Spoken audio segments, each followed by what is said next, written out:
are doing, whether they're band concerts or whether they're sharing holiday concerts or whatever.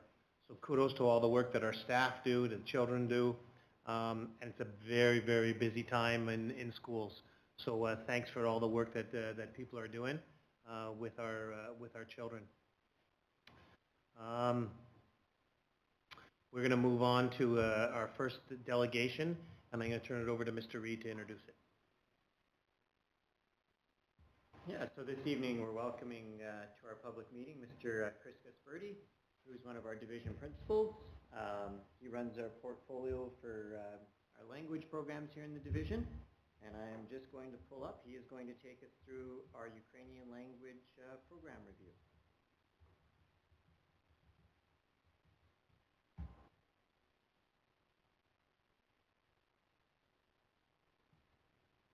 So just be back off from the microphone, Chris, and just talk normally. Okay. Because if you try to get closer, you'll get the feedback. Okay, sounds good. All right, well, thank you for having me. It's great to be here. It's a pleasure and a privilege to be here. I've been given a 10-minute warning. And you know me, I have trouble keeping to that, but I'm going to do my best. So I was tasked. We're going to give you 10 minutes, Chris. You're going to give me 10 minutes? Yeah. And that's it, you're going to cut me off? Okay, I get it. So the purpose of a program review, I guess, is to look at different aspects of a program within the school division, and this was my first program review as a divisional principal, so it was a great experience, it was a great undertaking, and hopefully I'm able to pull the information out that the trustees can utilize to maybe make some decisions. So what we did was, the program review is really to look at successes, look at challenges, and look at next steps for any type of program that we'd be offering in the division. That's sort of what we took on this year with the Ukrainian language program, which is out of the Oakbank area.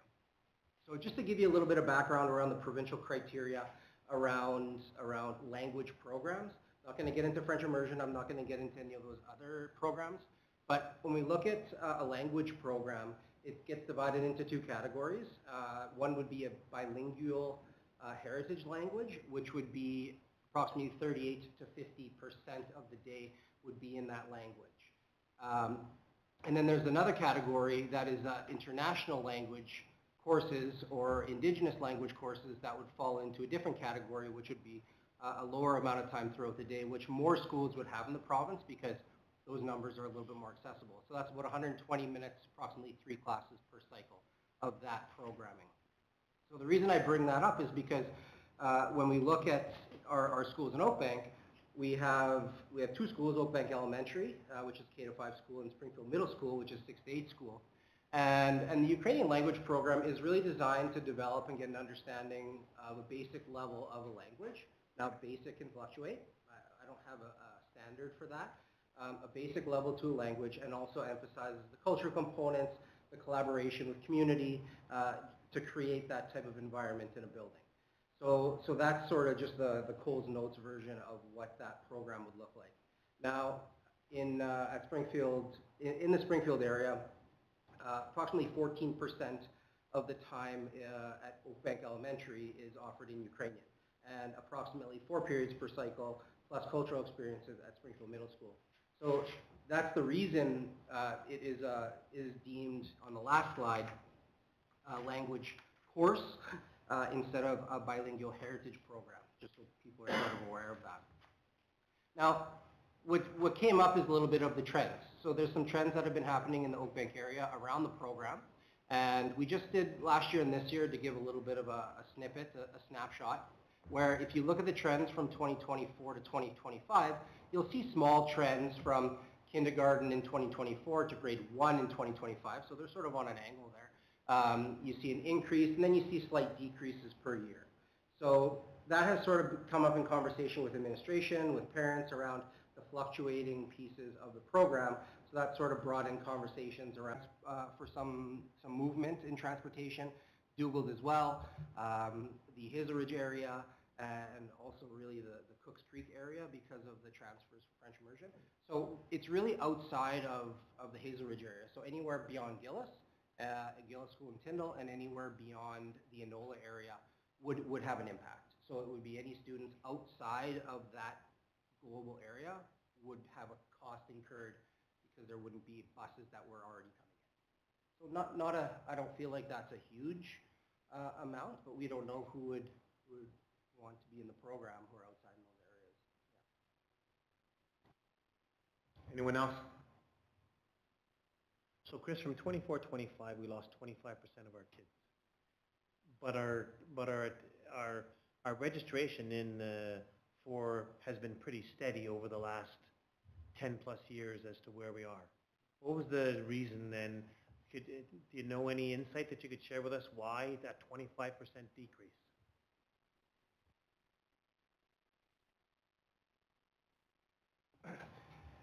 I think there's lots of reasons for changes in programs, whether it's academic rigor, whether it's classroom dynamic, whether it's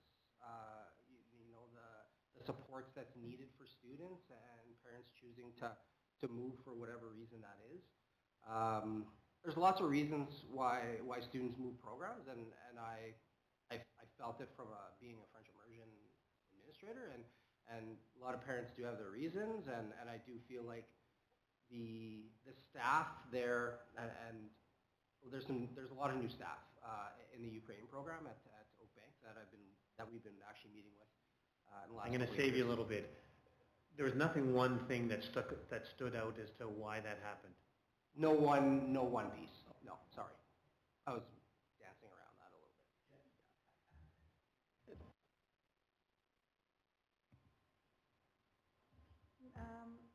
I feel like maybe the focus is on this recent decrease, but over the 40 years or plus that this program has been offered, to some degree, there has been fluctuations, even a little bit on your chart there, where it goes down to 5 from 10, 11, 12, but lots of these classrooms are combined classrooms anyways, like Oak Bank offers combined grades, so that kind of is almost part of the, I don't want to say expectation, but that it balances out itself over time.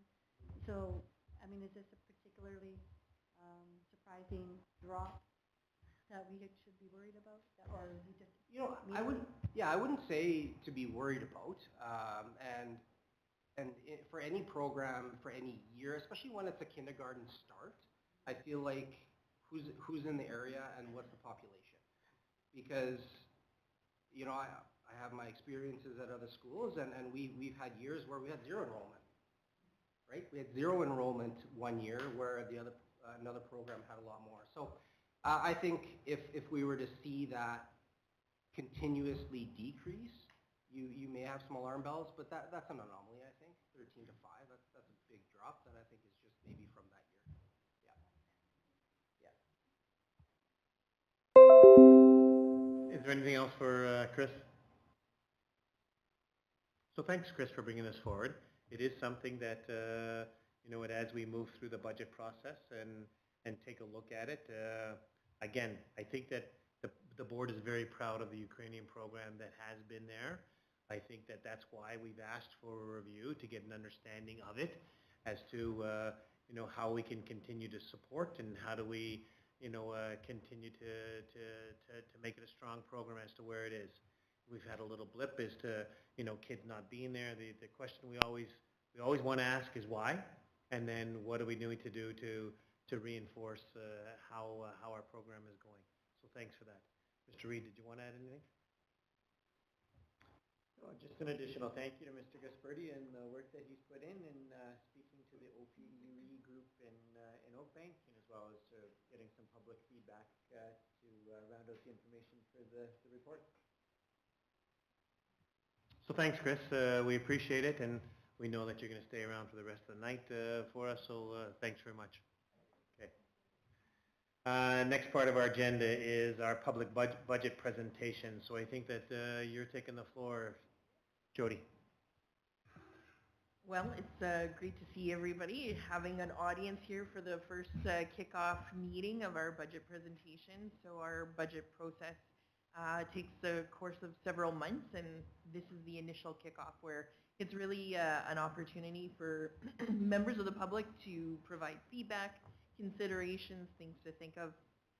And over the course of a few months, the board will be meeting with senior management, looking over documentation, and a lot of information over the next couple of months. So like I said, welcome to everyone. We've done introductions in the beginning of the meeting. The purpose for tonight is to really give some consultation and get some input from ratepayers, from staff, and people alike. We're going to do a little examination of the current financial situation, some stats, and the review of the 25-26 budget information, and of course the ongoing asks, the challenges that we see, and additional thoughts that we have. So here is the just a quick summary of who's all here. Unfortunately, we have two trustees that won't be available tonight, but they're going to be very engaged with the rest of the budget process. We have Ward 1, which is the Whitemouth Reynolds area. That seat is vacant, and it will likely be until the next election in October. Of course, we have senior admin, trustee or Superintendent Reid, myself, and Lars Spielberg are usually involved in the budget process of some sort. We talked about we're going to try and inform everybody as best we can about our current fiscal environment, gather ideas and suggestions, and the anticipation that we will have a draft budget for February 19th. That is always subject to when the province provides us funding. Some years we receive the funding announcement from the province by mid to end of January. We've also seen it as late as February 13th. So depending on when the funding announcement is, we may have to push this meeting back a bit. But the goal is to pass our budget before March 15th, because that's when we have to let the municipalities know what the levy would be. So we have a tight turnaround once we know how much the province is going to fund us. And then today we'll hear folks' priorities. So to start it off, the board does have a strategic plan. Their vision is every student will have an opportunity to experience the joy of learning in Sunrise School Division in order to be better prepared for the future with the knowledge, skills, and values to achieve their own personal goals. That is set out by the board's strategic plan, and it's always ongoing and reviewed regularly. Some of the current priorities right now is the education domain, where we're going to focus on literacy and numeracy. So that's looking at opportunities for the division, making sure that our schools have the tools that they need to fulfill literacy and numeracy demands. Other focuses are social emotional domain, which is mental health and well-being. There's consideration for our students, families, staff, specialists, and the community in this category. We also look at various activities and celebrations and the idea of belonging and resilience for our staff and students. And then we have the relational domain, which is community and cultural connections. So again, engage and strengthen in perspectives for our communities, honor perspectives of cultural diversity in our groups within the Sunrise School Division.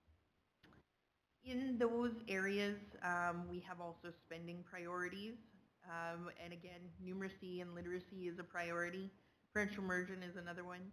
Indigenous education, as well as mental health. Those are the three spending areas that we have priorities and have a theme throughout our budget. So some operational facts.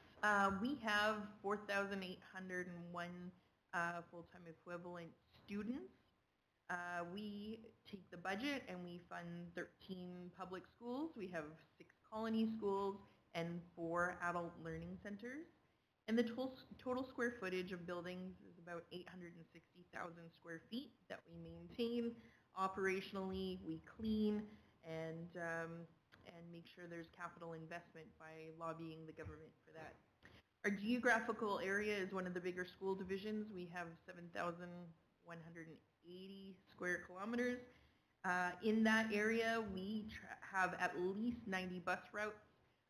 And they travel about 2.7 million kilometers every year, which means they are pounding between gravel roads and asphalt roads. They travel through snowbanks and snowdrifts when the winds are picking up, and other times they enjoy the great rural area views of the trees and the flatlands. We also have about 798 full-time and part-time staff.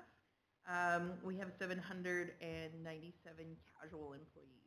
So the 790 full-time and part-time staff, that'll be teachers, non-teachers, so that is our EAs, and then we have educational assistants. We'll have cleaners, as well as various program leaders, and then we have administration staff, and then we have office staff, so like finance and payroll, and so this is everybody all together. Here's just a map of the region that we oversee. As you can see, we go as far north as Powerview and all the way over to touching the Ontario border. So it's a large region. Some financial stats or financial information. Our 25-26 budget was $88.7 million. Of that, so that is our operating and capital. So that'll help, capital would be investment in transportation, purchasing of buses. Buses at this time go about $240,000, which is a significant increase from a couple of years ago, where they were about $180,000. So we've seen significant increases in our transportation costs, not only in just operational, but capital. And how we fund all this comes through various channels of revenue. The biggest channel, the biggest chunk, is provincial funding. We receive about $53 million from the province. We receive $34 million from property taxes, or special levy we also call it. Funding from First Nations, so this is where we do accept some First Nations students to attend our school. They are funded as a program not offered, and the band will fund the students attended. We also receive funding from other school divisions, so we may have students from other school divisions coming to our division for various programming, and we collect funds from that. We also receive funding from private organizations and individuals, so sometimes that'll be rebates from Manitoba Hydro when we do upgrading to lighting. That'll be MPI when we have a great driving record. We will receive a rebate on our insurance. Sometimes we'll also receive a rebate on our overall insurance if the loss pool meets a certain threshold. So we will receive some rebates from there.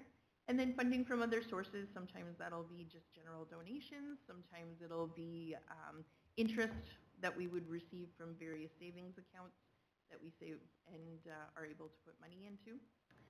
So that's the revenue that funds our capital and operating. When we break down how do we spend our $88 million, on average we break it down under, we call it the frame breakdown. So this is the financial reporting requirements from the province. It's broken down to categories like regular instruction, so that would be a cost of our teachers and classrooms. Student support services would be the cost of our EAs, as well as additional reading tools for students that need additional support. We have our adult learning centers, the 4 locations throughout the division. We have community education services, as well as divisional administration, so those would be the costs of the trustees, senior administration, executive assistants, just to make sure that we can function and provide support to our principals and our leadership team. Instructional and other support. Transportation, we spend about $6.8 million in that function, as well as operating and maintenance is another one. So funding for that 860,000 square feet, we spend about $8.8 million. So this is a combination of supplies, it's a combination of our wages, there's fiscal and transfer to capital.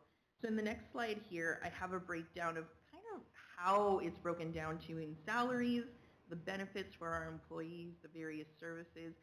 So the largest portion of our budget is salaries. So that is our cost of our teachers, our EAs, the support staff, the custodians, bus drivers, mechanics.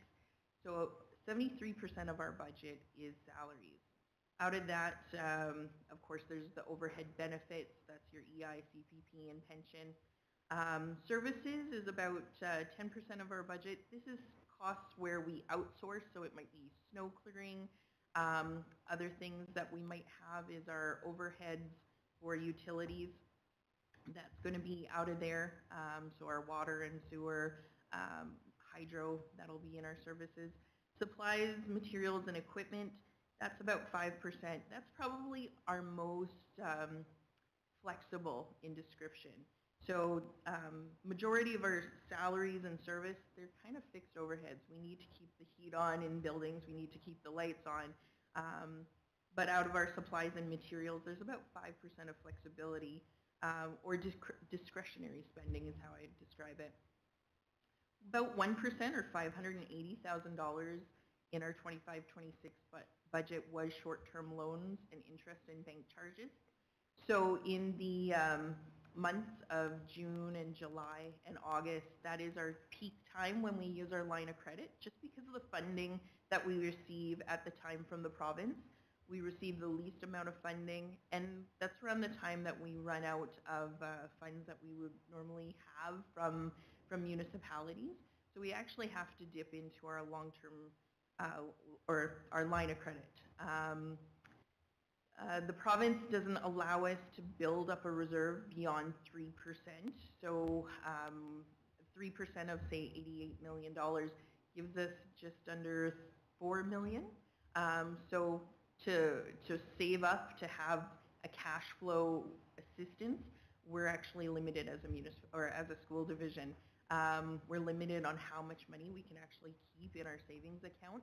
So for a situation of a rainy day or when we're short on cash flow, that's just not available to us, and we have to dip into a line of credit.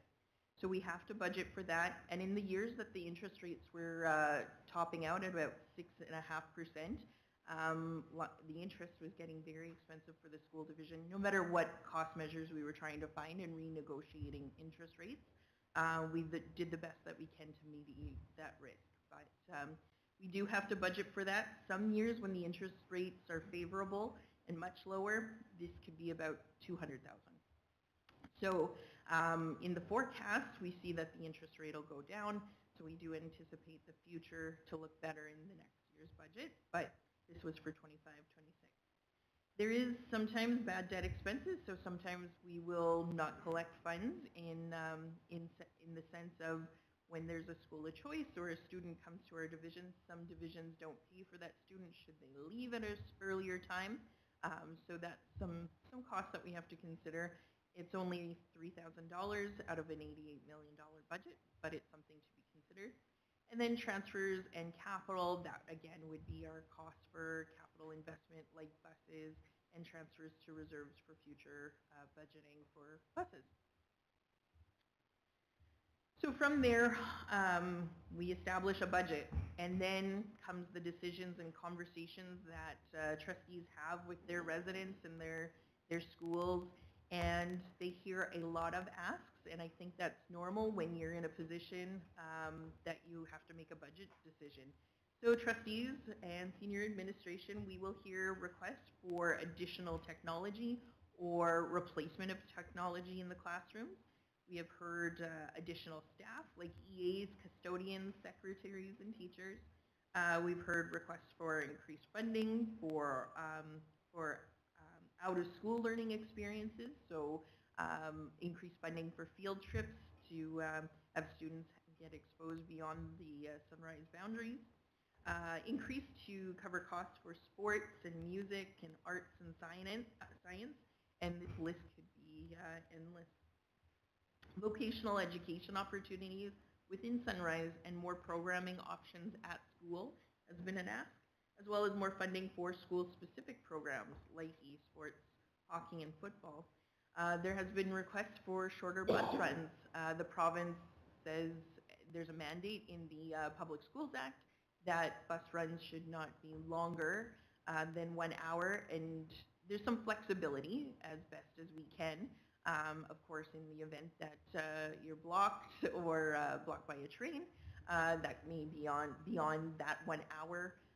So there's some flexibility, but the idea is when we plan our bus runs, there'll be no more than an hour on the bus. So there's been requests for shorter bus runs, which means more buses would be required, and at $240,000 an additional bus, plus a driver, and plus the ongoing operations, those are increased costs in the budget. Other asks were improvements to the playgrounds and fields like soccer, football, basketball, and some of our schools have gravel or asphalt track. And then we've also received requests for no more portables at the school, just make it an addition to the school. So of course, as the asks grow long, there are challenges such as the funding for the division for divisional and school initiatives requires increased revenues, which of course are limited. We know that we don't have a magical money tree to grow those monies or to continuously capture those revenues everywhere, so we are limited. There is sometimes in some of our schools, there's an enrollment fluctuation by community. Some will have extreme peaks, and some will start seeing some lower enrollments. We do note that the province is responsible for funding all our capital projects. So our science labs and portables and building additions and roof replacements, those are all subject to the province's approvals. So as time goes by, the division has not received approvals for any of the projects this past year. As a result, we're spending more money in roof repairs, an increase in provincial, or we've just spent more in roof repairs as provincial funding for the necessary roof replacement hasn't been granted. So there's a snowball effect that if we don't put investment in capital, we're going to be spending in maintenance, and those costs will grow. There are inflation impacts on our day-to-day operations. Like everybody in a household, they're going to see increased insurance costs. We'll see consumables and various utilities go up as we see public utility board rate reviews. We expect that'll have an impact in our budget at our 13 schools. Custodians, educational assistants, and transportation agreements have been ratified. Those are some of our unions, and keeping in the same beat as the teachers union. So we will see those increases have an impact on our budget. QP 4456 is another union that we deal with for secretaries, librarians, EAs, and our finance team. Those will be negotiated as well in the future. So other challenges, and we hear them, hearing from ratepayers in some areas of our school division to not raise taxes. So that is a statement that trustees and senior management have heard. I've received phone calls over the summer from taxpayers asking about their inquiries on their tax bills, and that was a comment made by some. Many asks, none are unreasonable, but the board will have to prioritize based on what the funding is available without compromising education. So the thoughts between the asks and the challenges, there are going to be prioritizing. It will be a daunting task, of course, for trustees. The trustees are out and about in the communities of Sunrise throughout the year, gathering information to make the best budget decisions for the families. And budget considerations are always at the forefront of the conversations with the school and community members. Every year, there are increased asks, but the funding doesn't match the contractual obligations and fixed overheads. So trustees are consistently having the following opinions shared with them. There are families with students in the schools which ask not to cut programs and are okay with tax increases. And then we also have the other side where ratepayers without students in the schools are asking for lower taxes. The trustees will balance these considerations. That kind of concludes the presentation, but as always, members of the public can share their input with the board. On our website, we do have email contact information as well as trustee phone numbers. As always, folks can email myself or the email called budget@sunrisesd.ca, and that will be all shared with the trustees at our future board meetings, or budget meetings, I should say. And that's it. So thank you very much. Thanks, Jody. So just for me to jump in, thanks for sharing that information for some of the people that are here and for the people that are online. And we encourage everyone is that to reach out to your local trustee. And whether it's, we're going to be doing it here, whether you're going to meet us at the hockey rinks or on the phone or in the grocery stores, certainly reach out to us and let us know kind of what your thoughts are. Because we appreciate it, and yeah, you know what, we always need to make some critical decisions. We go through quite a process when we go ahead and build our budgets, as most school divisions do. And again, I think we talked about February 19th. We have a draft budget. Continue to listen to people. Within at least by the first week of March, we're voting in a budget. So thanks for that. And so we are going to open it up to people to go ahead and talk to us. So we know that you're here to go ahead and do some sharing. So go ahead and do some sharing. Go on up to the table and introduce yourself. So what we're fortunate enough is that we have the municipalities here, a number of municipalities, and we've gotten to know a number of the municipalities as we get together with them probably 2 or 3 times a year. So thanks for that. I left the Smarties on there for all of you. Yeah, I think so. So again, I think that, you know what, do we want to limit your time? I'm going to tell you that we're roughly going to give you about 3 to 5 minutes to go ahead and do that. But the whole idea is let's have a conversation. Let's have a conversation and share with us as to what it is. And again, make sure that you don't pull your microphone to you because you're going to hear a whole bunch of feedback. So, the floor is yours. Okay, thank you. Lawrence Schenkel for the Riva, the RM of Lac Du Bonnet. I know we've had some dialogue already at our community gathering where all our municipalities were, and I think there really has to be more of that dialogue and collaboration between us as municipal leaders and the school board trustees, because I know you do a very difficult job, with the budget process, and you take your roles very seriously, just like we do. I want to begin at the beginning by saying that we're not anti-education. I think that the programs are essential in the Sunrise School Division, but we are the only ones by legislation that are mandated to have a balanced budget. And I think that that's part of the problem that we face, the challenges. Our school taxes in our municipality, because of the assessment impacted hugely on property owners, anywhere from a 39% increase in some instances on our waterfront properties to an average of 32%. And then that resulted in about a 17.2% increase in the school taxes in our region. We received a lot of feedback on your behalf from our property owners, just as you have indicated, Jody, but I think that we get the brunt of it, quite frankly, because of our proximity to the ratepayers. Right now, our school taxes on our municipal tax bills are over 60% of the total cost, and what happens is people just look at the bottom line and assume that it's a municipal tax bill. So I firmly believe, and I know you've been part of that dialogue and with the province, that it needs to change. There has to be different mechanisms and in relation to how we're all held accountable. This is a great gathering, but at the end of the day, down the line when the tax bills are issued in September, it'll be the same cycle. So we're going through the same process with the same end result, where our administration is collecting those funds and forwarding on to the school division. This year it was a $1.2 million increase by our ratepayers in our municipality.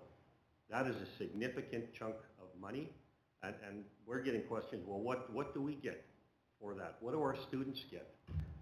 And it's difficult to answer those questions, so we have told them, phone the school, phone the trustees, so that they understand as well. But it's a difficult decision for us to make.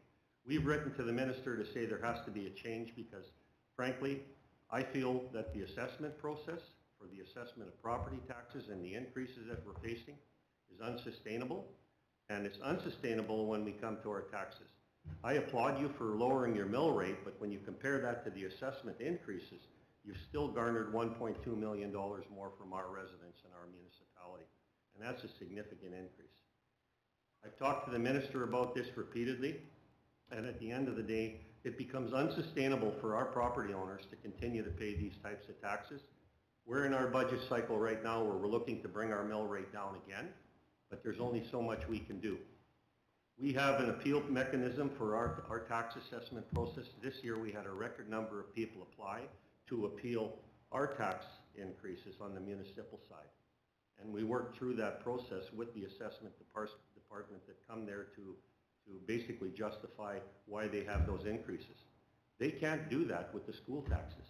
Where's the ratepayers assessment process for that?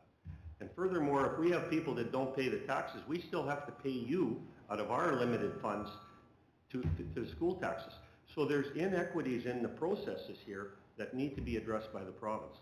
When I look at some of your numbers here, you've got 80% essentially of your fixed income. When you talk about salaries and your employee benefits, you can lump that into one. It's 79 to 80% then. You're in a difficult position. I looked at your total compensation package. You have a lot of teachers here earning well over $100,000 to 100 and nearly close to $175,000. That becomes unsustainable. So we need to work together to address this with the province. When I look at your spending $580,000 because the province won't allow you to budget more than 4%, that's wrong. Those are public funds. We're all accountable for that. That puts you in an unenviable position, to use a line of credit. Can we help you with that as municipal leaders? Can we help you with... I'm talking too much with my hands here. But can we help you when they're cutting budgets? I think we have to take a different approach on this together and collaborate, because we only have one ratepayer. And we're the only ones, like I said, that are... It's telling me to get off me. Are you doing that over there, Paul? Take your microphone and bring it. No, I think that everybody the challenges that we're facing, but we're all in this together, and it serves no purpose from my perspective to point the fingers at anybody. We all have one ratepayers.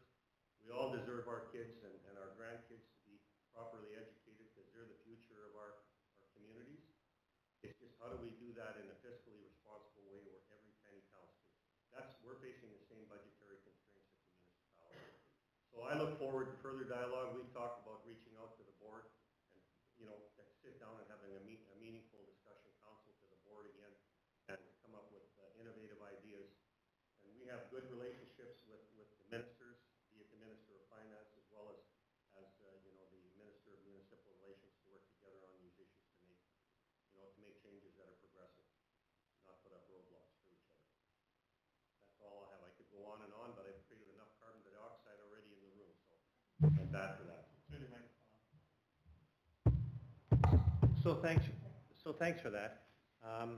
I think our board really appreciates the conversations that we've started to have at the municipal meetings with regard to where things are, getting a clear understanding from you guys also getting a clear understanding from us, knowing that Sunrise did put a resolution to this year in front of the Manitoba School Boards, which is now going to the Minister of Education, and it's with regard to about us having to use a credit line because of not being able to collect taxes from municipalities, and then money flow isn't flowing to the school divisions. And we're not the only one. All school divisions are in this, but that's an awful lot of money that we're paying to someone that's a bank that's lending us money for. It's a timing thing. And it's not that we're asking for municipalities to give it earlier, because municipalities don't have the money. But something needs to change in this, because as it continues to grow, And as we continue to grow with a, what do we say, $90-some million budget, is that for us to work together, and I think that we're more than willing to write letters together and jointly go to people about some stuff, yes. The other thing is, a challenge for us is we now no longer bargain with our teachers. It's now centrally bargained. One of the things that the trustees have turned around and said was, well, if we're no longer bargaining it, then we want the province to fully fund it. Because otherwise, guess where it comes from? You know what? I'll be honest with you, increases come. So do I believe the teachers are well paid? Absolutely. Do I think all of our staff, there's some good pay, across all of us? And I don't have any problem with that. But when we don't have control over that, particularly with our teachers, you know what, when someone tells us we have to go ahead and pay this, then so be it. But yes, we hear you. The other thing is, we have a lot of buses. We have a lot of area in our with us. Did I know that a bus cost us $280,000? I hate talking about buses, but we need them. And you know what? Part of it is that we are in rural areas. We're going to ride on back roads and those kind of things. Anyways, we appreciate what you're talking about, and I think that we continually want to work together. As to, do we also think that it isn't fair that the way that we fund school divisions is through our local ratepayers? Well, there used to be a difference between how much that it came from the province and how much came from the ratepayers. Well, it's getting pretty close here. Well, it's downloading. It's provincial downloading, and we're all facing that. But the reality is we only have one ratepayer. And I'll give you an example. We have ratepayers that are moving out of our municipality now because of the taxes, where they're paying $14,000 a year on properties on the riverfront. It's unsustainable. And that's what I'm talking about economically. So there's a breaking point, and I firmly believe that we've heard repeatedly that we've reached that breaking point. So it's called accountability. We work together on holding the province accountable when they're cutting your budget, because that's an impact on our budgets as well. So we have to be cognizant of that. It's just how we approach it together, and good collaboration and dialogue, in my view, is the way to do that.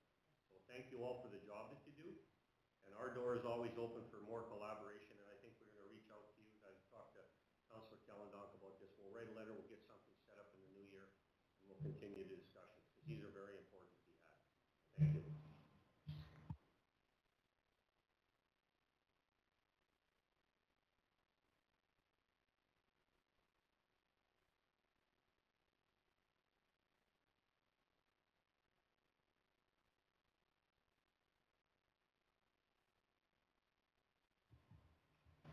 So Rachel O'Mara, Town of Beausejour.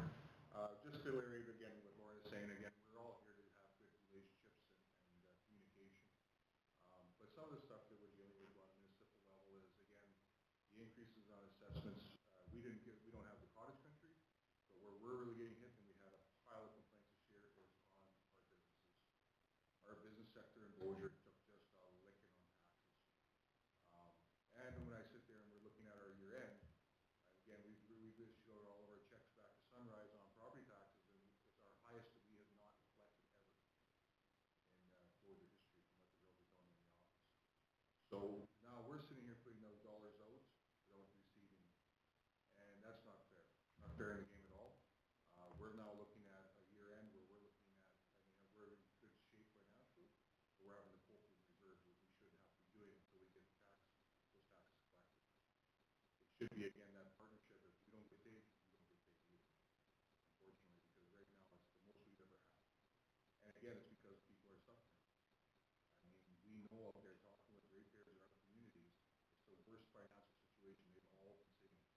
And so when we look at our businesses that are suffering and people can't pay the taxes, we have to figure out where we're going to slice and dice. So we're sitting here now. I know we start our budget meetings already next week. We have listened to all our community groups and all that. We're already putting out there 0 increases for any of the community groups, everything else. We have no choice. And I don't know how on your end you're going to look at your budget process and how where you're going to slice and dice. But I know, like Shinko just said, 17% increases we can't see. We can't handle it.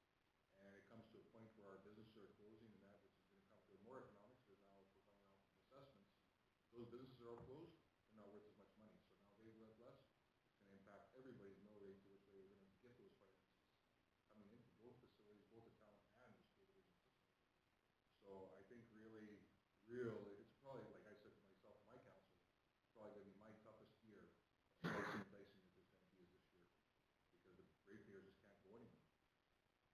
And when it comes down to the funding model of even with the province, I mean, the downloading from the provinces have never been as worse as they've ever been. We're seeing less and less increases, and even when I'm going through, you know, your funding models of where your dollars come in from, you know, I have lots of questions in my head. Why are some of these funding organized? I don't know exactly what makes up, for example, First Nations. What is exactly is First Nations paying for? What's coming out of their basket funding coming back into Sunrise School Division? I mean, I don't know those numbers, so I can't comment on it. But I'm just using that as an example, you know, what we're seeing in this presentation. But now are all these other organizations paying their fair share to offset the costs based on, you know, provincial funding, the property taxes? Like, is it actually equal when we actually break it all down, right? Those are the kind of numbers I think that ratepayers need to know.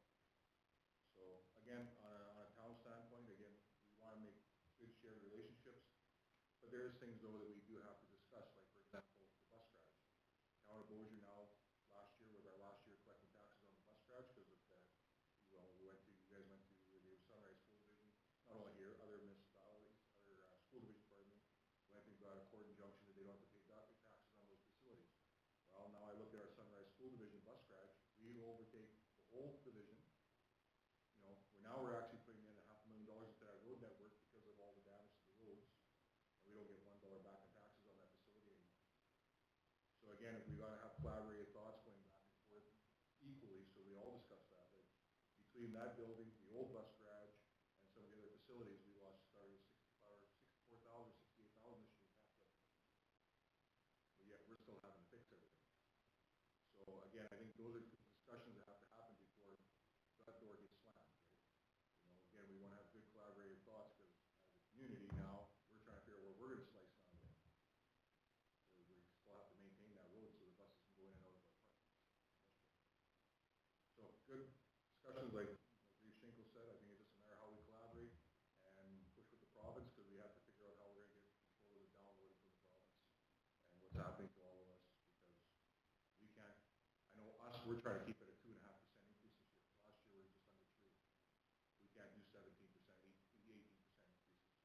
And I know listening to right from the beaches all the way down, every municipality right now is taking the brunt of the arguments from the ratepayers.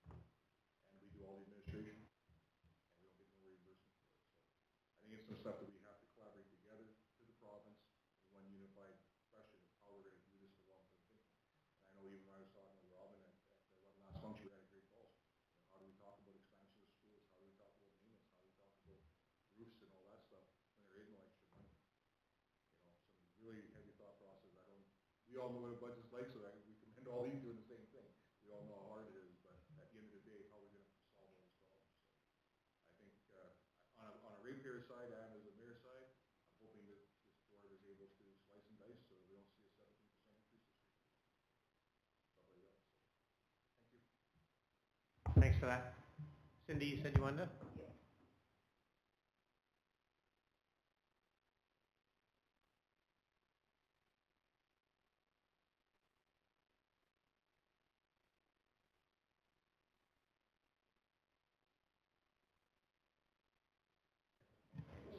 There we go. Okay, so thank you for the opportunity to attend this meeting. And I just want to say I can certainly appreciate the challenges you face with your budget. They're very similar to what we face in putting our budgets together. And just to add on to Mayor Schultz and Reeve Schinkel's comments, maybe a little bit different perspective. When we talk about the impact of these increases from a municipal perspective, we've got a PCH coming to Wax Bonnie. We don't have enough housing to support a personal calendar. We don't have enough housing to support the new staff that will be coming in. In order to build that new housing, we need to increase the water and sewer infrastructure. When we face increases like this, because we have to balance our budget, it forces us to cut on the projects, the necessary projects that we have planned to support our economic growth. So that is just another perspective of the type of impact these sorts of increases, when they're that significant, have on a municipality. But the other thing I wanted to point out, and this has been a long-standing question way back to when I was on PAC with the Laxmani. I noticed the funding from the property tax from the municipalities is 34.2 million. Am I correct on that? Okay. This is just, in my view, mind-blowing. The RM of Lac-Tabani contributes 7.5 million in school taxes. The town, I don't have the exact number, but it's about 3 million. So we are paying over $10 million to the school budget, which is 30% of what you collect from all municipalities. And the question I get asked all the time, and the question I've asked as a parent in past years, whose child went through the school system out here, is what are we getting for that, back for that investment? And I think I've shared this story with some of you. When my daughter was in school, the science equipment that she was using was the same equipment that her father used. And how we knew that is his name was engraved on it. I mean, that was how old the equipment was. We had to fight to get an eye wash machine in the lab. I'm not sure now, and I wish I would have had time. I wanted to talk to the school. I found it interesting about the Ukrainian language program. I don't know if French is even offered anymore in the high school in Lac-Tabani, but here we are, a bilingual country, and that program was taken out years ago out of the senior high school in Lac-Tabani. I don't know, Lars, maybe you might have.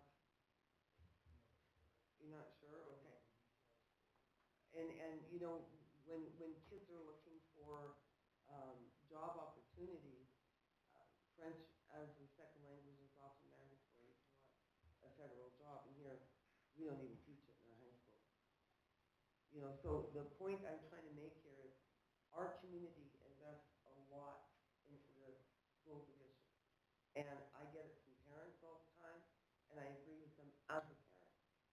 We need to see more of that investment coming back to our kids in our school, looking at the courses, the programs that they offer. Very different from what you see in Beausejour. Beausejour has a lot more opportunity for kids to develop their skills than they do in Lac-Tabani. Why is that? So I would like you to think about this when you're working on your budget. I don't know what we need to do. Do we need to get parents to come in to talk about these programs? Should we be advocating with the principals? I'm not sure what the process is these days.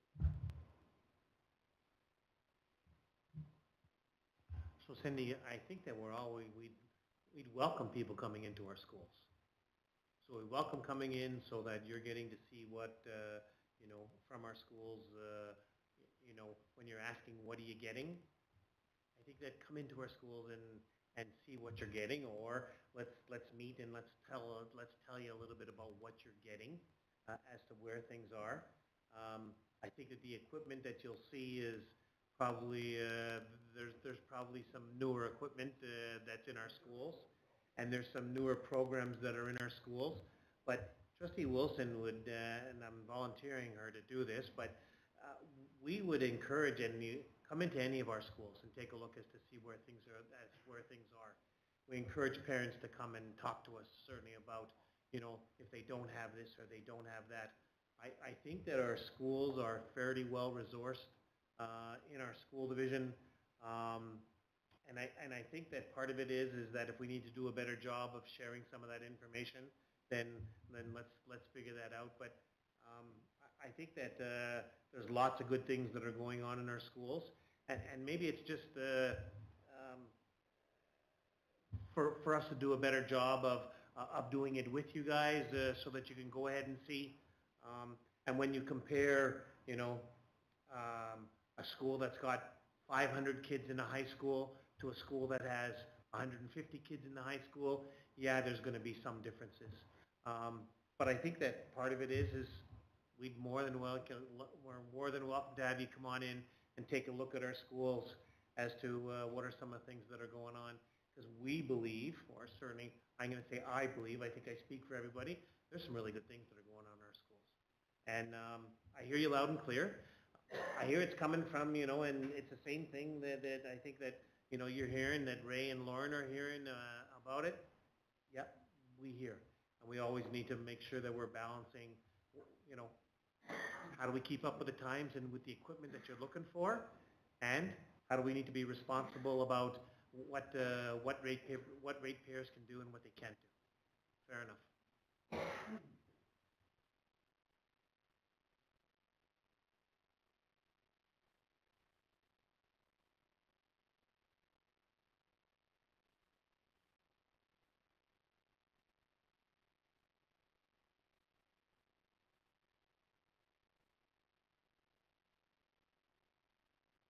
So I see our union president. Come on up here, Serena.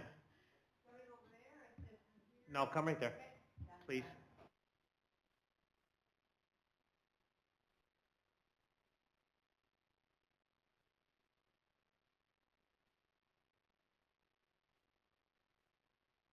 Tricky. Okay, can you hear me okay? I bring a sunny disposition, but sometimes I bring doom and gloom. I don't want it to sound like doom and gloom, but hello, my name is Serena Kloss, president of the Sunrise Teachers Association, and I'd like to tell you the reasons why behind my asks tonight, because some of you might not know what it's like teaching these days. So there is an ongoing shortage of substitute teachers, and this has placed a significant strain on teachers in the classroom. With limited availability of coverage, teachers are increasingly required to forego their scheduled preps to supervise others' classes. This not only reduces the time needed for preparation, assessment, and communication with families, but also disrupts the consistency of learning for our students. The pressure to continually absorb these responsibilities has become a chronic issue rather than an occasional inconvenience, affecting our day-to-day operations and our teacher morale. Teachers are experiencing a sharp increase in the invisible workload. The tasks that are essential to maintaining school functions but are rarely acknowledged or formally compensated. These include supporting colleagues who are absent, preparing last-minute lesson plans, completing administrative duties, because I do realize that our principals and vice principals do go into the classrooms to teach when they are needed, but then that leaves a vacancy in their position in the office, managing complex students' needs, responding to unexpected behavioral issues, bus duty, planning additional events for students, shopping for items teachers need in their classroom, and more. All these invisible workload pieces compound stress and leads to teacher burnout in our teachers. Compounding these pressures is the lack of resources and adequate funding, which forces teachers to continually compensate. Teachers frequently purchase materials with their own money and spend additional time creating resources from scratch. One example was when I was teaching physical education, I was doing a whole circus unit, and I created my own rollabolas from scratch because it was a fraction of the cost as compared to buying them from our local phys ed resource book. But that took time, shopping for the materials, and building the items myself. Limiting funding for educational assistance further reduces the capacity for teachers to address diverse learning and behavioral needs. So for example, no longer are you teaching at grade level, below grade level, or above grade level. You are now teaching to a variety of students with a variety of needs. So in one classroom where I had those 3 differentiated learning criteria, but I also had to scribe for one of my students. I also had to make sure every second of the day I wasn't by the amplifier because another student needed me to wear a mic so they could hear me talk even though my voice is loud, but that's what they needed to learn. But in order for them to do that, I couldn't be so close to the mic or else this sound that we heard tonight would be going off all day long in my classroom. no word of a lie, because truth is very important to me. On top of that, I had to have my head on a swivel because I had an extremely violent student in my classroom. And there was only me. There was no one else. So I had to watch out for all students' needs. And then we always have the students that you know have that need to be seen by a professional because you suspect that there is some sort of diagnosis there that needs to be addressed. Class size and composition is another area of concern because large class sizes make it impossible to provide individualized attention. Recruitment and retention is another issue. Teachers are leaving the profession or choosing not to join the profession because classrooms have become unsustainable. Teachers are seeing an increase in students with additional needs compared to what they once did in 2017. Improving the learning conditions is key to improving working conditions. Again, another true example, I've had teachers phone me up and tell me they want to resign already this year, and that's concerning. Violence. Violence in schools is not a student problem. It's a funding problem. When students' needs go unmet, tension and crises arise. The best prevention is proper staffing and timely access to supports for students. Over half of Manitoba educators say violence in schools have gotten worse over their careers. These incidents reflect unmet behavioral and mental health needs, not bad kids, not bad students. I do not believe students wake up in the morning coming to school wanting to hurt somebody. Their needs aren't being met. And without the appropriate funding, their needs can't be met. I would go home sometimes in tears when I was teaching because I couldn't give more, but I knew my students needed more. And I just didn't have that capacity. I can honestly say that my life has been threatened as a teacher. But I kept going back because of my students. But I also felt helpless. So in closing, many teachers are leaving the profession, like I mentioned, due to burnout, safety concerns, and lack of supports, and all this affects students' learning most of all. Burnout is now widespread, with many teachers expressing concerns over their long-term ability to remain in the profession. I also sit on the board of MTS, and one of my roles there is chairing a committee called Member Wellbeing. Our focus is addressing the increased workload and teacher burnout, as those are the top two concerns that teachers are having across the province.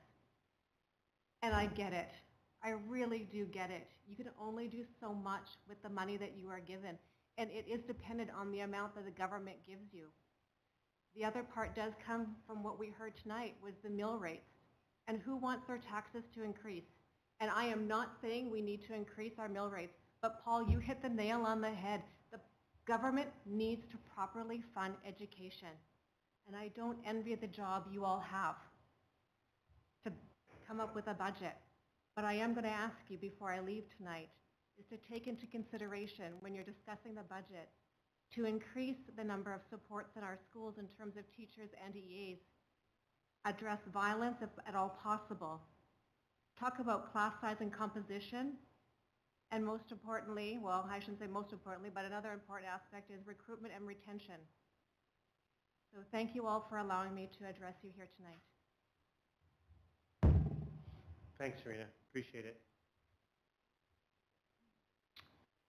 So we encourage people to continue to reach out to us, to do some sharing as to what it is, whether you're online and you're listening online. Certainly reach out to your local trustees. You've had a number of the municipality leaders that are here sharing on your behalf. And again, we get from the teachers side, certainly the teachers, Serena, talking a little bit about what's important to her. So again, I think that we appreciate you coming and sharing with us. Please reach out to us. Continue to do it. The board will be making a decision by, I said the 15th. So our first meeting in March is the 3rd, I think. We probably make a decision on March the 3rd with regard to a budget. There will be, I'm pretty sure that we would have in the past we would have a motion by then. We'll have a draft motion probably on the 19th of February, and then listen to any last-minute things, and then make a final thing on March the 3rd. This is the first step to it, and we see we go from there. Yep.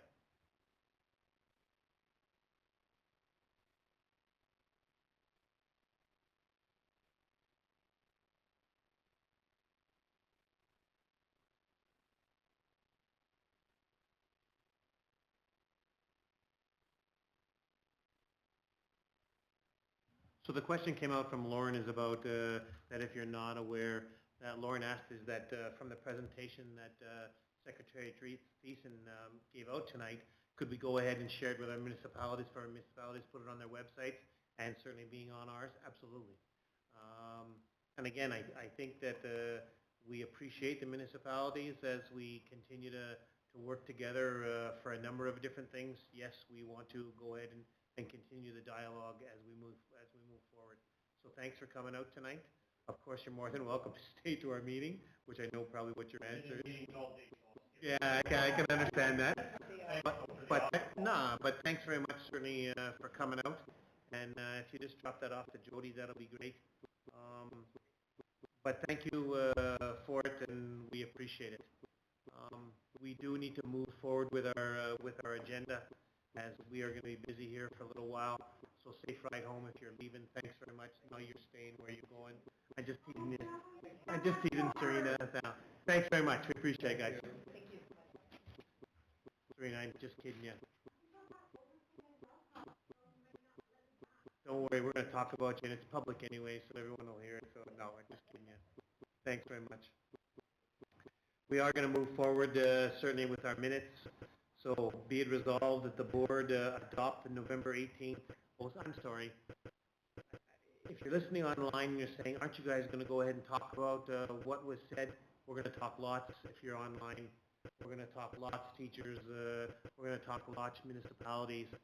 Certainly about this as we move through this. We're not talking about it tonight. Tonight was for us to collect some information, but thank you for that. Did I miss anything from anybody?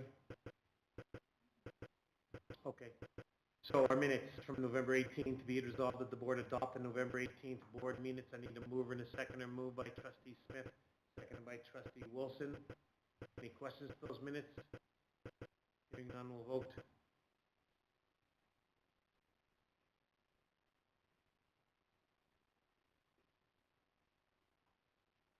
And it passed 6-0. Thank you very much. Superintendent's report, Mr. Reid.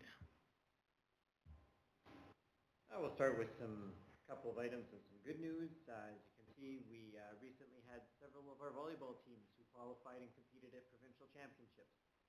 4 teams. We had the Lac du Bonny Senior School JV girls, the Edward Schreier Secondary School JV boys, and the Springfield Collegiate JV boys and girls teams who all either won their zone championships or qualified for provincials through a playdown. And just that extra congratulations going out to our SCI JV boys, who are the provincial champions. No way. Bravo to them for winning. Yeah. Wow, right on. So they will be raising their provincial banner in the school gym at an assembly tomorrow or Thursday afternoon, and so exciting for them. Bravo.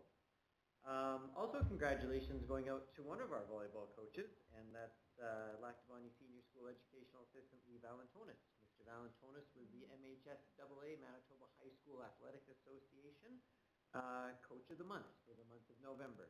And so they have a nice profile up him on their website, and so you can follow that and see the contributions he's making, not only in athletics, but across the school. We had our CELT meeting on November the 26th.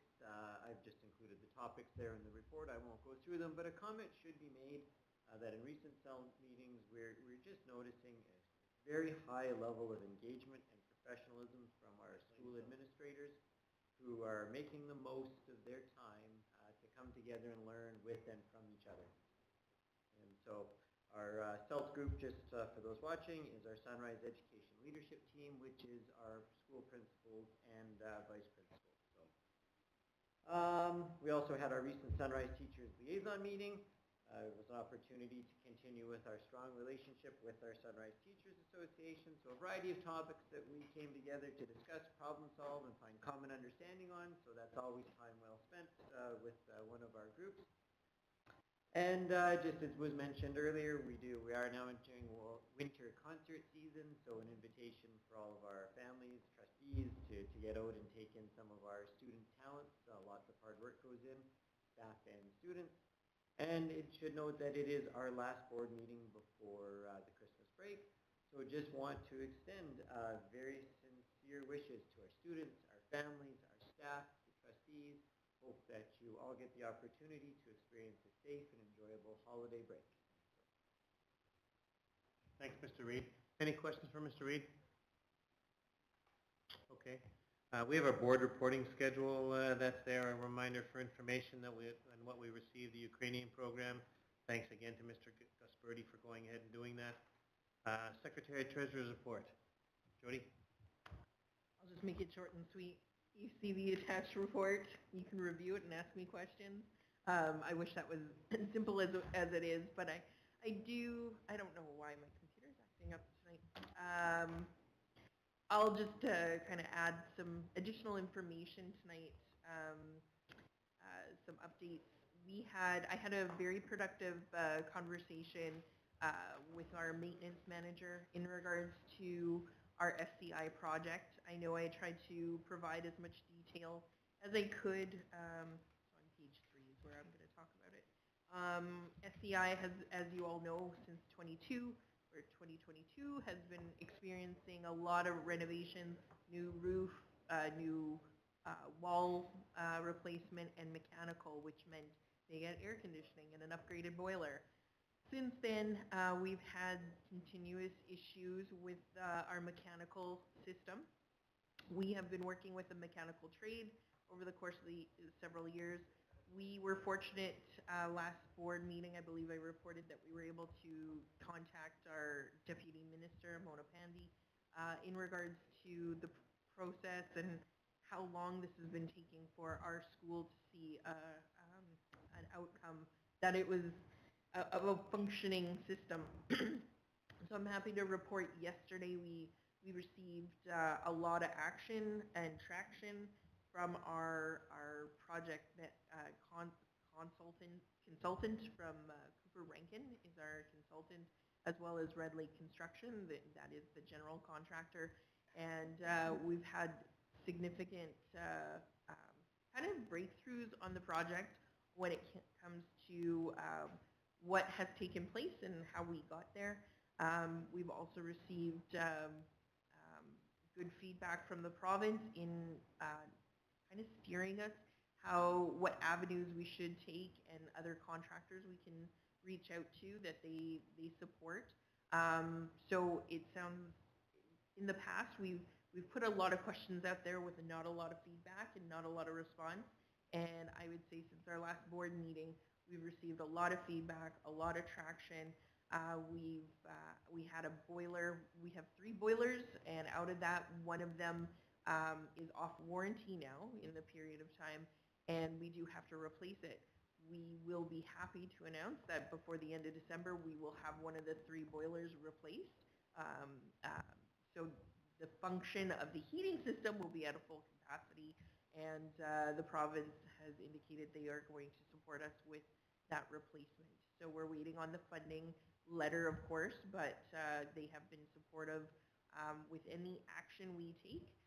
We verify with them that that is the process we should be going forward with, and since then they have not said don't stop. They have supported us with keep going. So whatever actions we are taking and holding people accountable, it seems that we're making good headway compared to, say, 6 months ago where it just didn't seem to take off the ground. So I'm happy to report the progress is going very well. I don't see an end in sight at this time. There is a light at the end of the tunnel. I must say that is a significant change from a couple months ago. So Jody, the question that I have is that has that been shared then with Mr. Dell at school administration, and has it trickled down to SCI where they're potentially being able to see the light at the end of the tunnel. Yeah, I had a great conversation. It was brief, however, but a conversation updating him on how this looks for the school, that they will have replacement of a boiler and things like that. So it has been shared even today as of the most recent news that I've received. And he has been updating the staff. There was a staff meeting, and it sounds like they're happy to hear that at the senior management level, there is support and that we recognize the school needs to get this project done. So. Thank you. Any other questions for Jody as to where we are with any from her department? All right, we're going to keep moving. Monthly enrollment, you have that information that's there. It kind of gives you a picture as to what our enrollment is from start till now. Thank you for sharing that information. You have the Christmas concert schedule. Thanks, Sarah, for continually revising that and giving us a heads up. And I'm going to be honest, I really like calling it a Christmas concert schedule. And if I'm old-fashioned, tell me I'm old-fashioned. But I really like doing that, and thanks for going ahead and doing that. Any questions for that? Trustee Rowan? Not a question, but it might be worthwhile for us to have a discussion later to see if anybody's able to go to the White Mouse Christmas concert, just because we don't have a trustee in the area. Good point, thank you. Let's keep going with it. MSBA PD roundtable discussion. I know it's a little bit later, but we did. You went to on Monday. All of you were there, and I saw the pictures and I saw all the darts that you were throwing at me. Thanks for going ahead and doing that. But to open it up to the floor to do a little bit of sharing about the roundtable. Comments, good, bad, or ugly. Go ahead and share. Mr. Harris, start with you.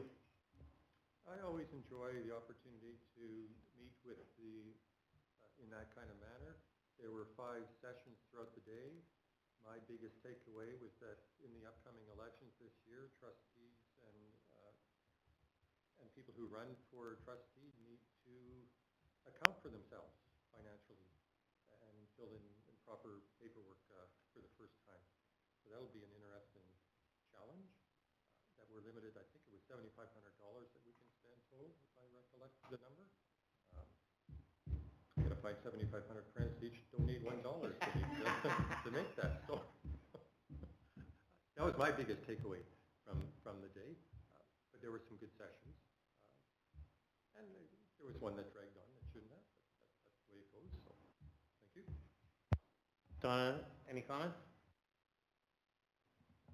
No, I think certainly the information about what we have to account for in the future in terms of our trustee account is new information for me, although I'd heard some rumors, so I appreciated the knowledge. And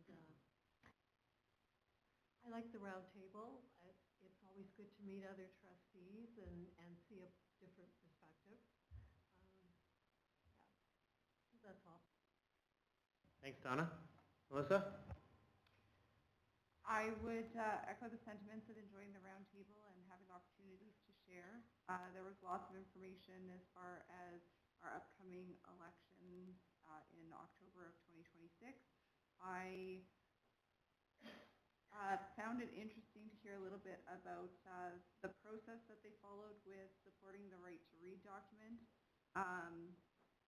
Though I think it would have been a little bit more interesting to have had a presentation more so on the results than the process, but I enjoyed it nonetheless. It was a good day. Alicia? My favorite part was the walking together, the advancing Indigenous excellence in education. So I actually went and I spoke with Jackie Cannell, the Assistant Deputy Minister, after her talk. So I spoke with her about our low attendance rates in our northern schools and if she had any ideas, and she actually said that she's welcome to reaching out to her via email and helping us out with our attendance issues in our northern schools. So we can email her. She's actually expecting an email from us to maybe help us out with our northern school attendance rate. Thank you. Diane? Was a really great day. It was actually quite a loaded day. It was very crammed in, a lot of information. It was great though. Very valuable worth like our time to be there, and all the great comments. I think we learned a lot, and it's great to be in that environment.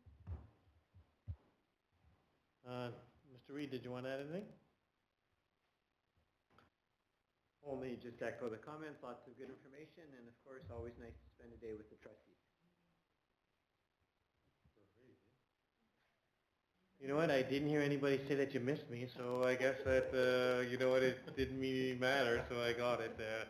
Okay, so that's enough. Now no one said you missed me, and yes, sir. One item that they did ask or mention is that we could have gone into another room to do a short little video on why we wanted to be a trustee. How do we become one? As a promotional thing or a learning thing for other future candidates.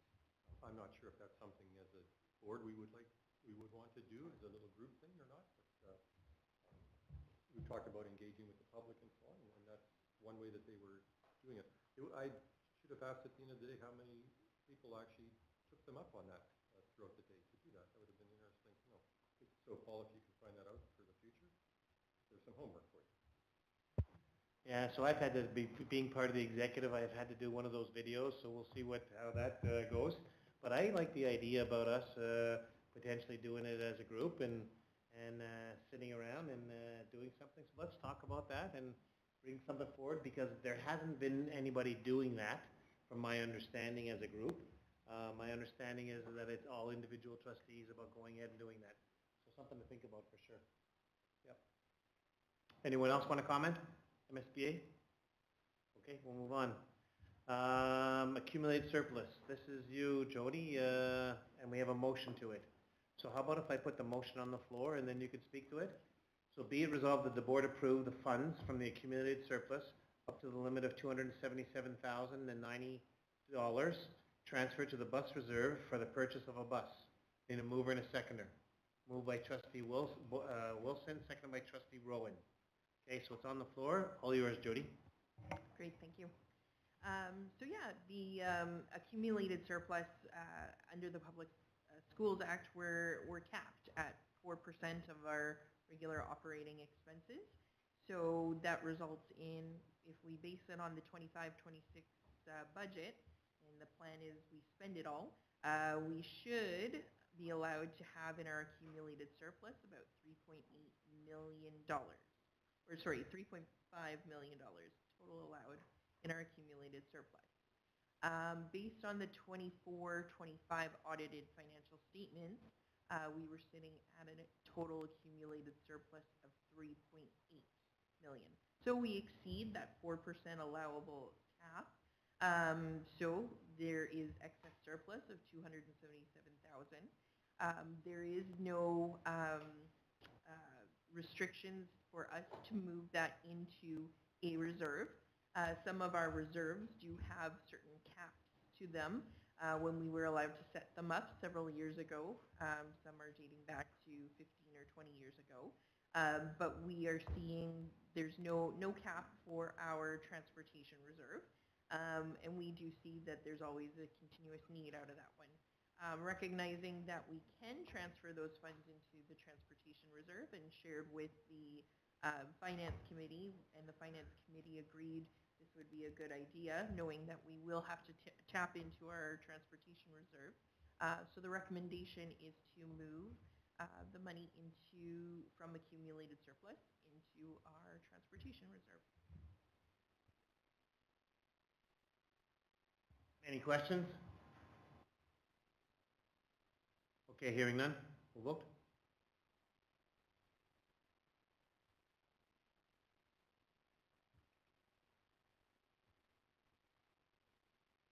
And it passed 6-0, and we're not going to talk about buses again for a little while? All right, just kidding you. On to the next one? All right, fair enough. Okay. So this was our board vacancy, so a reminder that, oh, 3.3, there's a bus. oh, God. All right. Bus purchase. Be it resolved that the board approve the use of funds of up to $243,040, including taxes from the bus reserve to purchase one bus from Steinbach Bus Sales Limited. Moved by trustee Rowland, seconded by trustee Smith. Purchase a bus. All right, so we move the money over? Yes, go ahead. Oh, okay, any questions? Sorry, I think I read in here that that's 243 is for the base bus. It's going to be additional cost to customize it to our Sunrise, and what is that expected cost? Yeah, that's a great question. So the base cost, this would include, so it's about $8,000 for the top-up for our Sunrise customization. So our radios, cameras, decals, those would be the customization. I believe the light-up school bus sign, not all buses are equipped with that. That would be the addition as well. So that's included, and the top-up is about $8,000.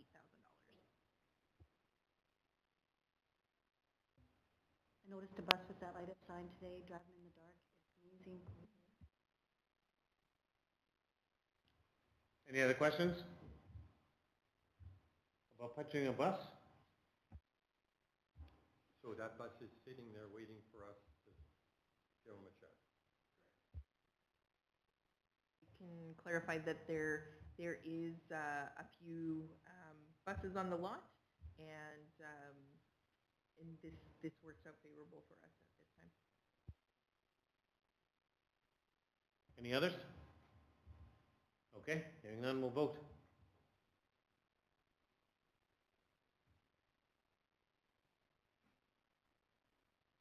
And it passed 6-0. Thank you. Yeah,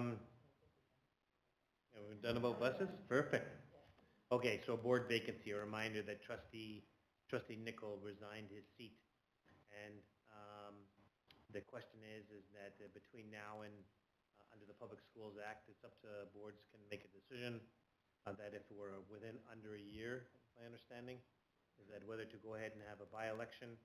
And so right now on the table, we have a motion going forward. Be it resolved, the Board of Trustees agrees not to fill the vacancy in Ward 1 via by-election as the vacancy occurs within 12 months before the next general election. We need a mover and a seconder to this. Moved by trustee Wilson and seconded by trustee Rowan. Any comments to this? Hearing none, we'll vote.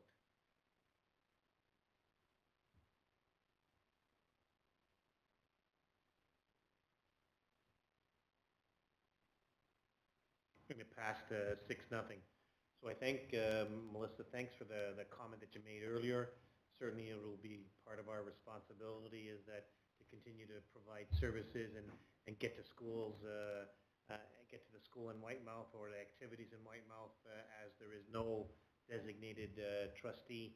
But that's something that I know that trustee Wilson has done some of the things already, and it is something that the rest of us will look to help out, and you made that comment earlier, so thanks for that.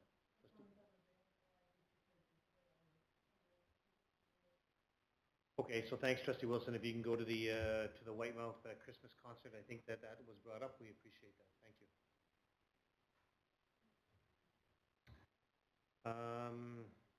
Mental health PD. Be it resolved that the board approve. Oh. So I guess before we go there, okay, you're going to talk about this? Yeah. Okay. Yeah, I think, there was some trustee interest in attending the mental health first aid training that was circulated. We thought we might be able to access a trainer to do something in-house. We don't have anyone internally to do that.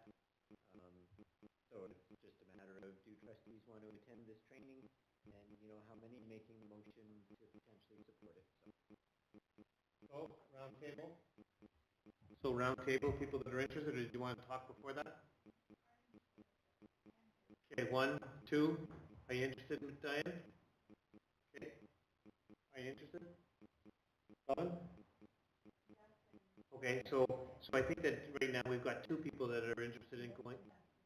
Dustin is interested. Third, so we don't know with Lorraine or not. Can we leave it open then and say 4, just in case she wants in the motion and go from there? We okay with that? All right. So we'll go to 4 in the motion and we're good. So let's read the motion. It said, be it resolved that the board approve. Oh, because that's something that I'm not interested in right now.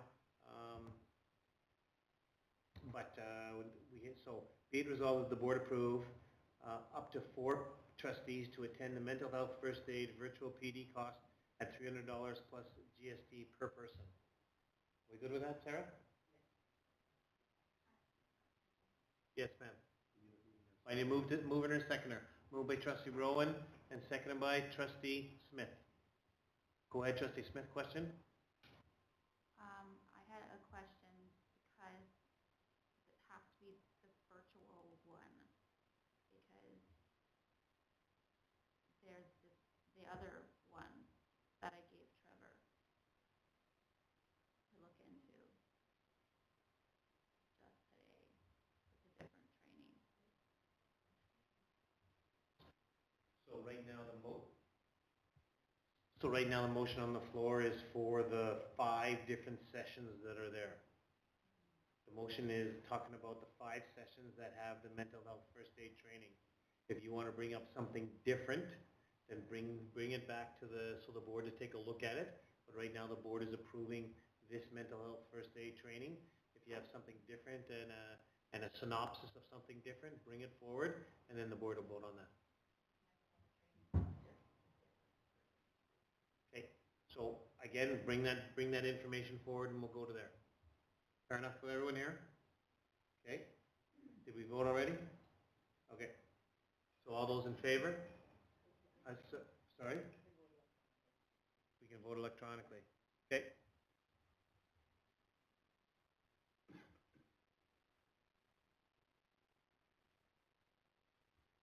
I'm going to pass 6-0. Thank you for doing that. Trustee Wilson. Could I just back up about attending Whitemouth? I have a conflict because I'm attending Centennial School the same evening. So I just bring it up in case someone else can go. So I think that we'll figure that out, and I'll put an email out to or a text out to the group here and see that who can go on that date, and we'll figure it out from there. But thanks for letting us know. So 8.8 is Springfield Collegiate. So be it resolved that the board approve in principle the Springfield Collegiate Institute boys hockey trip to Winkler on January 9th and 10th, subject to the superintendent's final approval. Need a mover and a seconder. Moved by trustee Rowland, seconded by trustee Rowan. Any comments? Hearing none, we'll vote.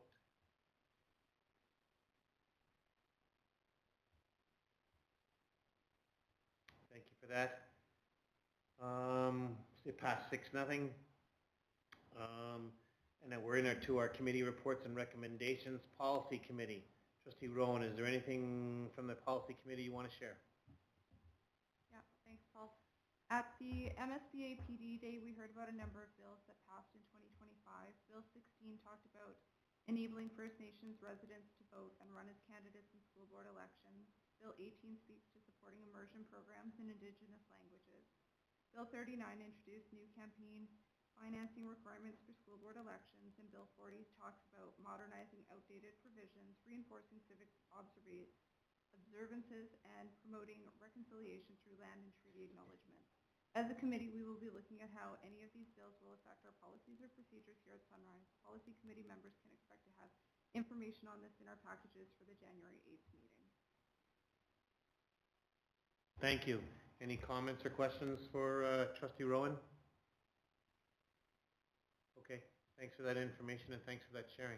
There are some important things that are going to come up, and I think that once you find out or once Mr. Reed finds out some more of that, he'll do some sharing certainly with the group as to where we are. The Finance Committee, and I think you're the only one from the Finance Committee that's here. You're on the Finance Committee? How come I read the minutes and... Oh, there you go. Okay. So the Finance Committee minutes are there for us, but is there anything from the Finance Committee that you want to, before we do the check register, is there anything from the Finance Committee that anybody wants to share? I'll share on behalf of the chair. I know one of the discussions at the end of the meeting was a discussion about our indemnity bylaw. In the past, there was provisions that the Finance Committee reviewed the trustee expenses and approved them before payment to the trustees. They want some feedback if that should be considered going forward and put into the indemnity bylaw. We have another meeting coming up in the third week of December. We might be having an opportunity to review feedback from the trustees then. Anybody want to comment? Can you repeat that, please? Yeah, so I guess at some point in time, trustees used to send their indemnity expenses to the Finance Committee. The Finance Committee would approve the trustee expenses, and then trustees would receive payment after the committee approved. So it wasn't just interpretation of the Secretary Treasurer, it was support of the Finance Committee did the initial review and approval. So just that's the consideration, because right now it is between myself and Executive Assistant Sarah Scott, we send out the document for trustees to submit their expenses, input the information, and then we process it and then apply the expenses to the indemnity bylaw. So, and then if there's any questions, usually I question and have a chat with the trustee. It's been pretty straightforward the last couple of months, but just something the Finance Committee was considering. Trustee Roland? Just to clarify, as you just heard, I had heard rumblings, I had heard some discussion about it, but I hadn't attended the last one. But just to clarify, and further to this conversation, as some time ago, after amalgamation, yeah, this was a process apparently, but you're saying that the expense reports would go to the Finance Committee for review, and then final approval would come from the superintendent, or the final review would come from the Finance Committee now? Is that the proposal? Actually, there's no documentation that we've proposed yet, but at some point there was the discussion initially is that the Finance Committee would have some level of approval. What that looks like at this point in time, I don't know. I don't know if it'll be the final approval, the initial approval, but the idea is feedback from the board would help.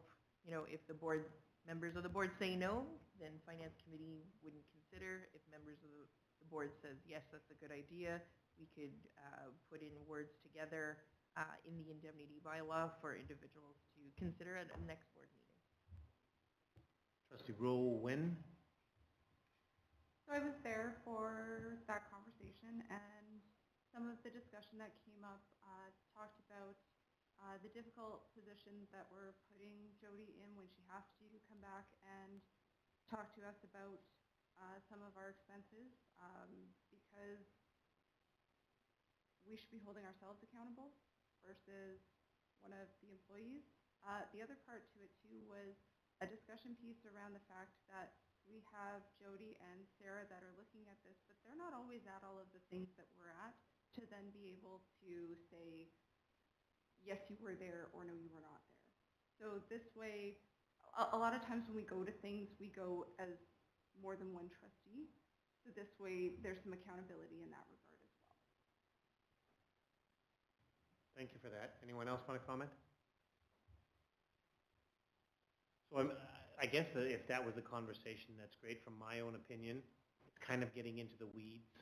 I think that Jody has not had a problem in the past, I can tell you, 8 years, saying, hey, Paul, you're full of this, about if that was the case, that kind of stuff. So I don't think that she's had that problem, and I don't know if that's the case. I do think, though, that being transparent with everybody and having all of our trustee expenses shared, and so that people can go ahead and see, that's not a bad idea. I think, though, that to think that trustees should approve expenses, I think that's a little bit of the weeds work. That's one person's opinion. But again, I think until we get, probably Lorraine and Dustin back, and some more comment back from from the rest of the group, can we table this and move this forward and bring this back to the group? Are we okay with tabling it and bring this back? And again, if there's other things from the finance committee, certainly bring that to us as to where we are, but let's see where we get to. Fair enough? Anyone else want to comment to this? Trustee Smith?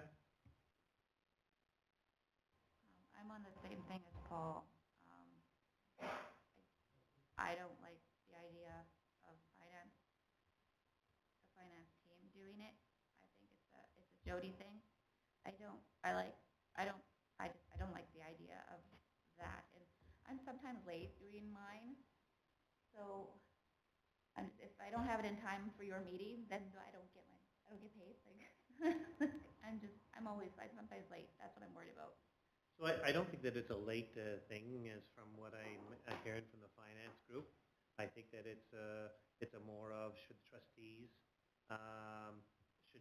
have some kind of level of yes to somebody's expenses or no to somebody's expenses. And the comment I think that you brought up is, well, you know, sometimes is there a trustee there and maybe Jody doesn't know and maybe the trustees know. Maybe that's a part of it as to where it is. I think that it's a good conversation for us to go ahead and have. I do think that there's nothing wrong with us being transparent and showing here's what Paul's expenses are and here's what Robin's and here's what Donna's and here's what Melissa's. I don't think there's anything wrong with that comment. So anyways, I think that we've said we were going to table it, and let's have some more discussion certainly around it. Are we okay? We're all okay with that? Trustee Harris? So is there a due date for us to give comments back, or is finance going to do something and then come back to us?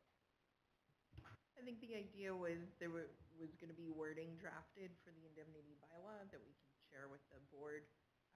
So I do know our next meeting originally was going to be December 18th, but we will be moving it because of a Beausejour Early Years Christmas concert. So I think this will be open for discussion for not only December but January as well. I'll get the answer from Lorraine and share it with the trustees if there's a deadline. I agree with Paul and Alicia. I don't think this is necessary. I think we need to trust that trustees are claiming what they want to. I was caught today, unfortunately, by forgetting to delete something off the line, 2 lines actually, I admit that. And they're very good at letting me know that, and we move forward. I thought I was doing a good job. I wasn't today. I failed. Anyways, I think that, so are we okay with bringing this back up for a discussion for us to continue to have? So again, if the finance committee wants to go ahead and have a conversation about it, certainly go ahead and do that. But let's have a conversation as a board as to where we are, as to what we believe in, and kind of go from there. Fair? So please bring that up as we move forward. Okay.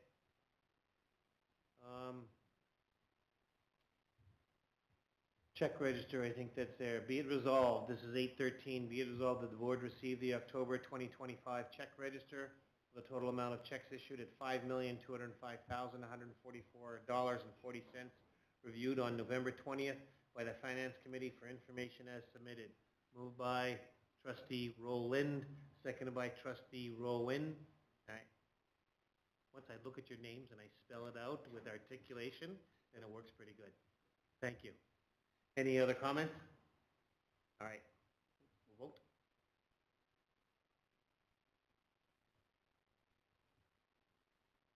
This guy's just laughing at me here over words anyway. It passed 6-0. Thank you for that. I don't think there's anything from the Education Foundation Committee, correct, Jody? Correct. And is there anything update from your land? Nothing at this time. Okay. Professional development, so be aware the 19th and 20th at the Delta. And there's conferences that you're seeing that are coming up on there if that you're interested in. I would say that if you are interested in trying to get into Whistler on July the 5th to the 8th, if you're interested in the trustee gathering on innovation and reconciliation, you probably want to bring that forward to the board as soon as possible to be able to get some rooms that are there, because from what I'm hearing from MSBA, when it goes to Whistler, and some of those popular places, it gets loaded up pretty quickly. So that's something that needs to come to the board, and if you're interested in it, probably try to do some thinking about that. Okay. Nice to know information. Thanks, Sarah, for putting that together for us. We have upcoming meetings, January 6th and January 20th. Trustee Smith. Kind of skip past it, but I am interested in capital.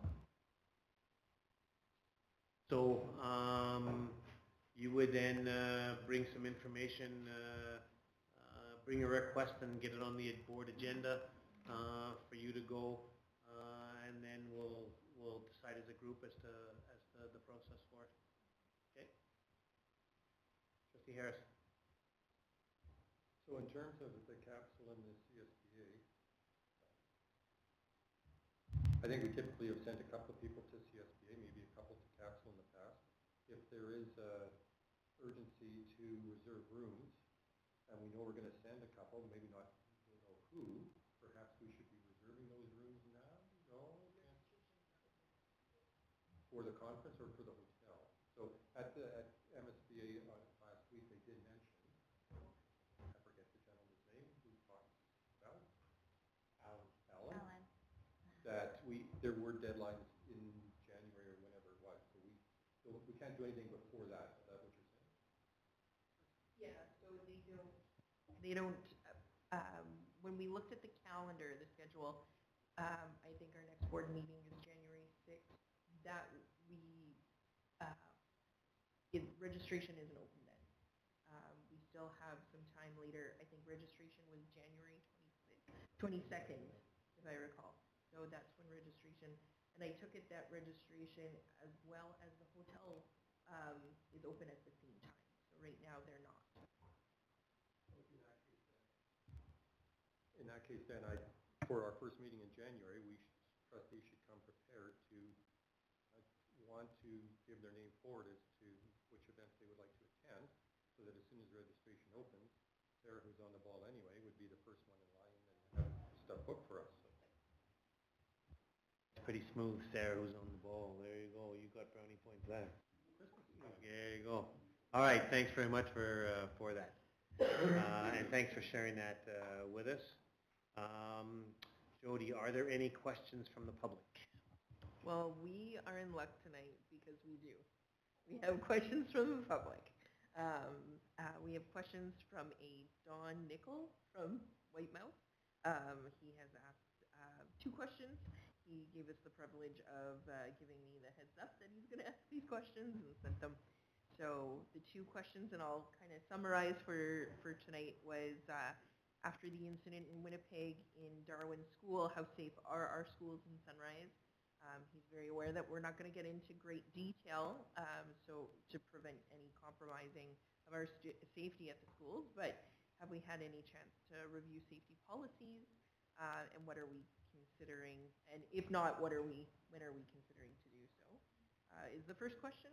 And the second question that we had is there a plan to review the nutrition program, and if there is, when can the public expect to receive it? I can briefly speak to both of those questions. When it comes to school safety, the province is, of course, reviewing the incident that happened recently in one of our city schools. And when they talk about the security measures that they would like to see in place, we do have those in place. Our schools have locked doors, we have controlled entry systems, and we have multiple security cameras covering our schools. The second part of that question around have we had a chance to review our safety policies, because we've heard that is coming in the media.